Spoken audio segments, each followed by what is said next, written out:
선거 국면에서 이재명 후보가 행정 수도를 세종으로 이전하는 작업을 이제 마무리하겠다. 그러면 이제 대통령으로 당선된 지금 시점에는 과연 세종의 분위기는 어떠할까? 5월 넷째 주 매매가격 상승률이 0.1% 상승. 그런데 바로 직전 4월 대선 그 기간에 접어드는 그 기간은 0.3%였어요. 그러면은 이때 산 사람이 비싸게 산 게 되는 거죠. 비싸게. 그래서 호재만 보고 사면 굉장히 위험하다는 얘기를 제가 많이 얘기를 했어요. 호재에 오른다는 거는 그 호재의 일종의 분위기에 미쳐서 사는 사람들이 가격을 올리는 거예요. 그래서 제가 이런 표현이라는 거였습니다. 호재가 갑자기 악재로 변할 수도 있다.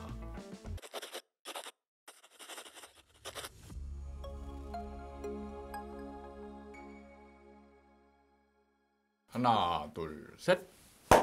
안녕하세요. 아파트 사이클 연구소 소장 이현철입니다. 결국에는 이재명 민주당 후보가 대통령으로 당선이 돼서 지금 대통령으로서 지금 직무를 수행하고 있습니다. 자, 우리가 지금 최근에 관심 있던 지역이 있죠. 어딜까요? 바로 세종이죠. 세종. 선거 국면에서 이재명 후보가 행정 수도를 세종으로 이전하는 작업을 이제 마무리하겠다. 제가 세종을 얼마 전에 갔다 왔는데 국회의사당이 들어갈 자리도 이렇게 딱 지정이 돼 있더라고요. 이미 계획이 돼 있습니다. 그래서 이런 서울의 핵심적인 국가기관들 이런 것들이 이제 세종으로 이전될 거다라는 공약 분위기와 더불어서 세종이 아파트 가격이 급등한다는 뉴스들이 도배를 할 정도로 많은 기사가 나왔습니다. 그러면 이제 대통령으로 당선된 지금 시점에는 과연 세종의 분위기는 어떠할까 궁금해서 한번 찾아보려고 했는데 마침 저와 같은 궁금함을 가지고 있던 기자가 있었나 봅니다.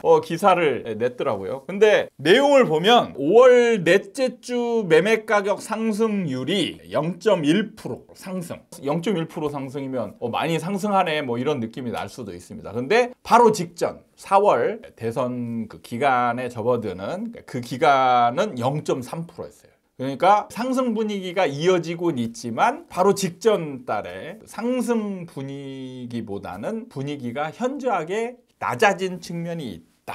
그리고 평균 실거래가는 오히려 전월 대비 약 4.4% 정도 하락했다라는 데이터가 있고요. 그 다음에 제가 이제 거래량 지표가 굉장히 중요하다 이런 얘기를 했었는데 거래량도 4월에 1383건을 기록하고 5월에는 477건. 근데 5월 같은 경우는 지금 집계 중이기 때문에 이게 5월 집계가 끝났다라고 보기에는 조금 어려운 측면이 있긴 해요. 그렇지만 어쨌든 4월에 비해서 현저하게 5월 거래량이 줄어든 거는 맞다라고 볼 수 있습니다. 지금 이런 데이터를 보면 세종의 상승 분위기가 지금 이재명 민주당 후보가 대통령이 되고 분명히 세종 이전 가능성이 더 커진 상황임에도 불구하고 지금 기록을 보면 물론 단기적이긴 해요. 지금 이게 뭐 추세를 보기에는 조금 기간이 짧은 측면이 있긴 하지만 어쨌든 어떻게 보면 대통령이 당선이 됐기 때문에 세종의 수도 이전 가능성 이거는 더 커진 상황일 거라고 우리는 생각하는데 이게 지금 분위기가 꺾여가고 있는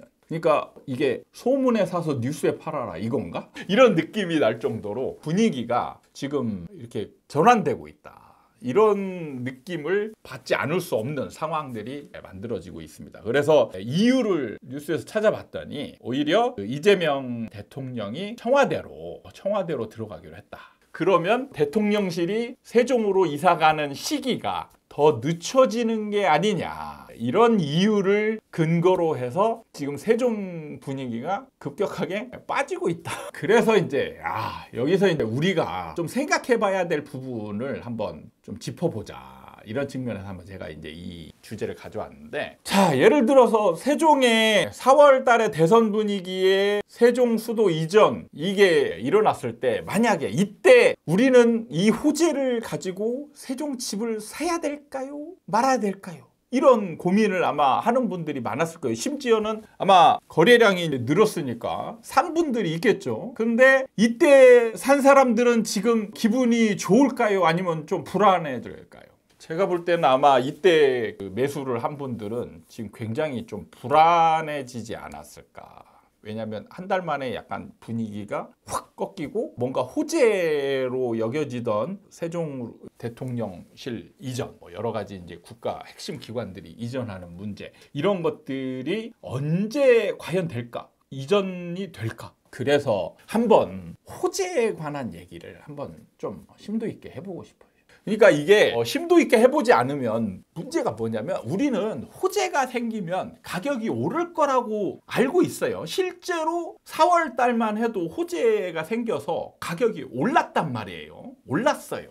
근데 이거를 사야 되는 관점에서 보면 좀 달라지는 느낌이 있습니다. 그게 뭐냐? 올랐다 내렸다가 중요하냐? 근데 만약에 이때 오르는 기간에 산 사람은 그 느낌이 어떨 거냐, 생각이 어떨 거냐, 이걸 물어봤잖아요. 근데 불안할 것 같다라는 생각을 했잖아요. 그게 뭐냐면 지금 실거래가도 약간 빠진 데이터가 나왔고 분위기도 지금 약간 가라앉는 분위기란 말이에요. 그러면은 이때 산 사람이 비싸게 산 게 되는 거죠. 비싸게. 그 오른 거는 맞아요. 문제는 뭐냐면 그 오른 가격을 내가 주고 샀다. 그리고 하락했다. 그럼 어떻게 되는 거예요? 그럼 이때 산 사람 망하는, 언젠가는 또 분위기가 살아나서 오를 수도 있겠죠. 그래서 지금 사는 게 이럴 때 호재가 생겼을 때 사는 게 좋은 거냐 아니면 판단을 어떻게 해야 되느냐, 이런 부분이 단순히 우리가 그냥 오른다라고만 알고 있으면 실질적인 우리가 투자를 행함에 있어서 정확한 기준을 주지 않는다라는 걸 알고 계셔야 된다라는 측면을 얘기하고 싶은 거예요. 자, 그러면 지금 세종이 호재가 없어진 겁니까? 없어졌으면 이제 떨어지는 게 맞다라고 할 수 있죠. 근데 없어지지 않았거든요. 그냥 단순히 시기가 언제인지 모르는 분위기. 그러면 호재는 남아있어요. 그리고 공약으로 걸었고 민주당 같은 경우는 세종 이전을 좀 강력하게 추진하고 진행해왔던 정당이기 때문에 저는 세종 이전 가능성을 굉장히 높게 보고 있습니다. 그런데 시장 분위기는 지금 꺾여가고 있다는 거죠. 그러니까 문제는 뭐냐면 지금 호재가 있는 상황이에요. 있는 상황인데 우리는 지금 판단이 호재가 있다라고 생각이 안 들 정도로 시장의 분위기가 바뀌었다는 거예요. 그러면서 이 기사 내용에도 있듯이 호재가 없어진 것처럼 불투명해진 것처럼 말을 한단 말이에요. 그래서 우리는 호재를 대할 때 가격이 오른다라고 생각하면 사야 되는 거죠. 투자자 관점에서는 사야 되는 게 맞아요. 근데 정확히 한번 구체적으로 따져봐야 될 게 내가 오를 때 사면 과연 내가 투자자로서 성공할 수 있을까를 따져보면 그렇지 않다라는 거죠. 오히려 실패에 가까울 가능성이 많다라는 거죠. 그래서 주식에 보면 소문에 사서 뉴스에 팔아라. 그 뉴스 호재가 공식화될 때는 오히려 팔 때다라는 거죠.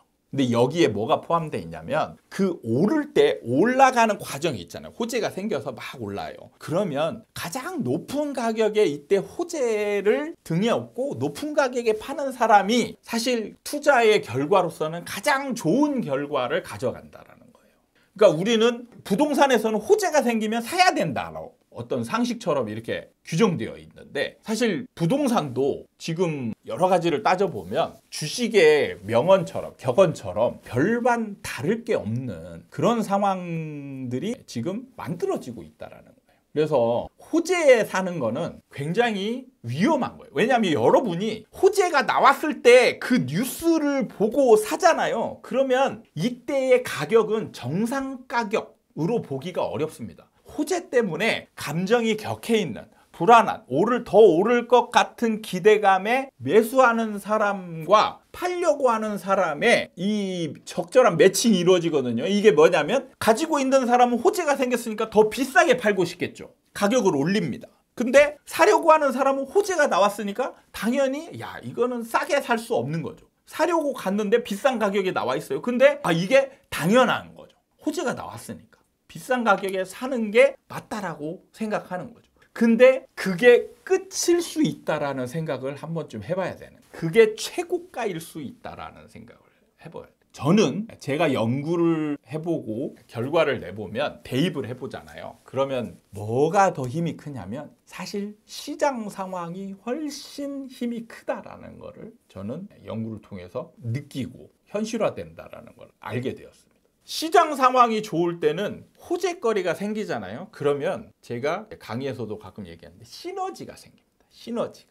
그러니까 더하기가 생겨요. 그러니까 우리는 1 더하기 1은 2인데 시장 상황이 좋을 때는 1 더하기 1은 2가 아니고 1 더하기 1은 4가 될 수 있고 10이 될 수도 있는 상황이 만들어진다는 거예요. 그런데 시장 상황이 침체되어 있을 때의 호재는 1 더하기 1은 2가 아니고 1 더하기 1은 1.1이나 1.2 정도로 효과가 굉장히 작게 나타날 수 있다라는 거예요. 그래서 아파트 사이클에서 제가 강조하듯이 시장 상황을 파악하고 그 호재의 연관성이나 영향 그리고 결과를 예상하는 게 훨씬 더 중요하다. 그래서 제가 얼마 전에 세종 얘기를 할 때 세종 분위기 가격이 오르고 있습니다. 그런데 지금 사야 되느냐라고 얘기했을 때 저는 지금 살 것 같지 않다라고 얘기를 했어요. 왜? 시장이 침체 시장이기 때문에 나중에 저절로 시장이 상승으로 가는 시점에서는 반드시 이 호재가 시너지 작용하는 타이밍이 오긴 올 것이다. 그러니까 물론 호재에 사서 기다리고 있다가 나중에 상승장이 돼서 호재를 등에 업으면 나쁘지는 않을 수 있어요. 괜찮습니다. 그러니까 버티기만 하면 돼요. 그때 이미 지금 이 호재에 샀다. 그러면 저는 이게 분위기가 안 좋아졌다라고 해서 바로 팔 거냐? 그럼 팔지 말라고 그래요. 그냥 버텨라. 어차피 샀으니까. 그렇지만 이미 높은 가격에 사버렸잖아요. 시장이 좀 분위기가 가라앉으면요. 세종 안에 있는 많은 아파트 중에 매물로 나온 것들이 꽤 많을 거예요. 그러면 이런 것 중에 하나를 골라서 협상이 되는 가격을 깎을 수 있는 물건을 싸게 사서 갖고 있다가 시장이 상승할 때 나중에 보면은 결과치가 많이 다르다는 거예요. 우리는 항상 다른 전문가들은 이 얘기예요. 번 얘기만 하죠. 근데 얼마를 버냐? 상대적으로 더 많이 벌었냐 덜 벌었냐 이게 굉장히 중요한 포인트인데 그죠? 아니 10원을 벌어도 번 거잖아요. 그죠? 근데 예를 들어서 호재 사가지고 나중에 상승장 돼서 뭐 한 7, 8억에 샀는데 한 1억 올랐어요. 그러면 벌었다 좋아할 수 있겠죠. 근데 7, 8억에 살 수 있는 물건을 조금 기다려서 샀더니 나중에 한 5, 6억에 살 수 있어요. 그러면 이 자체로 2, 3억을 벌게 되잖아요. 거기에다가 나중에 한 9억 정도에 팔았어. 그러면 얼마가 되는 거예요? 먼저 산 사람은 1억 정도 벌었지만 나중에 산 사람은 한 4, 5억을 벌 수 있는 상황이 된다라는 거죠. 똑같이 벌었지만 번 금액의 차이가 굉장히 많이 생긴다라는 거예요. 그래서 똑같이 호재에 반응할 거냐 안 반응할 거냐 이걸 볼 때 시장 상황을 보는 게 매우 중요하다. 근데 우리가 시장 상황이라는 분위기는 내가 공부를 하지 않아도 알 수 있어요. 세종이 분위기가 침체되어 있는 거를 공부를 통해서 압니까? 그냥 알아요. 세종은 지금 분위기 안 좋구나. 자, 대구 지금 시장 좋습니까? 안 좋습니까? 안 좋죠. 지금 안 좋아요. 그냥 여러분이 뭐 공부 막 죽으라고 몇 시간 동안 해서 야 데이터 보니까 대구가 시장이 안 좋대더라. 이게 아니죠. 그냥 여러분이 지금까지 나온 뉴스나 이런 가지 여러 가지 상황을 봐서 대구가 지금 시장 상황이 안 좋구나. 알 수 있어요. 그래서 우리가 공부를 할 때 상식적인 지식 수준 이런 거가 실제로 투자할 때는 다른 상황이 벌어질 수 있다는 걸 좀 이해하고 실질적으로 우리가 부동산 공부를 하고 유튜브를 보고 이거는 뭐냐면 결국에는 내가 시장에 대해서 알아가지고 부동산이라는 상품을 사서 돈을 얼마만큼 더 벌 것이냐를 공부하기 위해서 하는 거잖아요. 그러면 실질적인 건 공부해야 되는 거예요. 호재에 오른다는 거는 그 호재의 일종의 분위기에 미쳐서 사는 사람들이 가격을 올리는 거예요. 근데 그 사람들이 이어지지 않으면 가격은 다시 떨어지게 돼 있다라는 거예요. 상황이 변치 않아도 그 호재라는 요소가 없어지지 않아도 가격이 떨어지는 거예요. 그래서 제가 이런 표현이라는 거였습니다. 호재가 갑자기 악재로 변할 수도 있다. 시장의 가격이 떨어지면 우리는 그걸 악재로 판단을 하게 돼요. 그게 뭐냐? 똑같은 상황이지만 지금 뭐예요? 기사 내용에도 있잖아요. 지금 행정수도 이전이 언제 될지 모르는 미지의 시간으로 바뀌었다. 이게 악재로 반응한다라는 거죠. 정확히 따져보면 대선에 낼 때가 더 미지수였는데, 왜냐하면 이때는 이재명이 당선될지 안 될지도 물론 확률은 그때 높았지만 당선이 된 상황이 아니잖아요. 공약으로 끝날 수도 있는 상황이거든요. 근데 더 많이 올랐죠. 그러니까 이런 부분을 구체적으로 알고 있어야 되는 거예요. 그냥 우리가 일반적인 그냥 폭넓은 상식 수준의 그런 걸로 이해하고 있으면 잘못된 선택을 할 수 있다는 거예요. 호재에 막 올라갈 때 같이 분위기에 휩쓸려서 비싼 가격을 주고 매수하는 이런 행위를 하게 되면 후회할 가능성이 매우 크다. 이런 것들을 여러분들에게 한번 상기시켜 주기 위해서 지금 세종의 부동산 상황을 가져와서 한번 얘기를 꺼내봤습니다. 자, 제가 세종을 통해서 여러분에게 공부하고자 하는, 생각해보고자 하는 이러한 내용들이 있다라는 거를 말씀드리고, 여러분에게 이런 내용들이 부동산 공부하고 투자하는데 정말 많은 도움이 될 거다라고 생각을 하고 공부 차원에서 받아들이려고 노력했으면 좋겠습니다. 이렇게 생각하면서 이번 영상을 마치도록 하겠습니다. 감사합니다.